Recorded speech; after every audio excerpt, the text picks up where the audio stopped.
Audio గారు పొద్దున మాట్లాడినా కదా మా వెంకటాపూర్ది నంగనూరు మండలి వెంకటాపూర్. ఇప్పుడు ఆనే ఉన్నా వెంకటాపూర్కి వచ్చిన ఇప్పుడే. పొద్దున నీతో 3 ఊర్లు మాట్లాడినా, ఖానాపూర్, వెంకటాపూర్ అండ్ ఖాతా. మూడు చెప్పిన పొద్దున మెసేజ్లు పెట్టినాయి 3 ఊర్లు. అయితే ఇప్పుడు వెంకటాపూర్ది నీకు పొద్దున చెప్పినప్పుడు ఏం చెప్పినా, మొదలు పోయిన వాళ్ళకి 41 పోయింది, ఇప్పుడేమో 42 కిలోల 300 పెట్టమంటుండ్రు, 1 కిలో ఎక్కువ అంటుండ్రు. అది 2 సార్లు పట్టినాక మంచిగా ఎండపోసి తాళ్ళు లేకుండా బరాబర్ పట్టినాక కూడా మిల్లోడు మొన్నటిదాకా దించుకున్నా కానీ ఇప్పుడు కిలో ఎక్కువ పెడితేనే దించుతా అంటుండ్రు. కిలో ఎక్కువ అంటే ఏమైతుంది, 3 కిలోలు పోతుంది క్వింటల్ మీద. 3 కిలోలు అంటే క్వింటాల్కి 3 కిలోలు అంటే ఒక ఎకరాకు దాదాపు రైతుకు క్వింటల్ పోతుంది.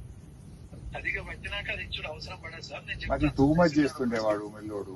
ఏ మిల్ల ఉండేది, విజయలక్ష్మి మిల్ అని వీళ్ళ మండలంలోనే రాంపూర్ లో ఉంటుంది, మూల మీద.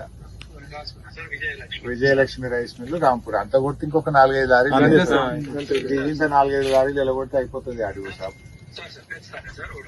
ఖచ్చితంగా జర పొద్దున్నే మాట్లాడిన నేను, జర ఇవాళ రేపట కథండి. విజయలక్ష్మి రైస్ మిల్ రాంపూర్ వీళ్ళ మండలంలోనే ఉంటది. రాంపూర్ చౌరస్తా మీద ఉంటది. ఇదే పరిస్థితి తిమ్మాయిపల్లిలో కూడా ఉందట, పక్కూరు. దీన్ని ఆనుకొని ఉంటుంది, వెంకటాపూర్ ఆనుకొని తిమ్మాయిపల్లి ఉంటుంది. అది కూడా అదే రైస్ మిల్, వాళ్ళకు కూడా 1 కిలో ఎక్కువ పెట్టమంటుందట.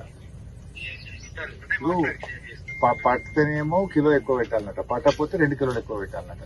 ఇదేం పద్ధతి రైతు? కొద్దిగా సీరియస్ తీసుకోండి, ఆయనతో అపాయింట్మెంట్ చేయండి.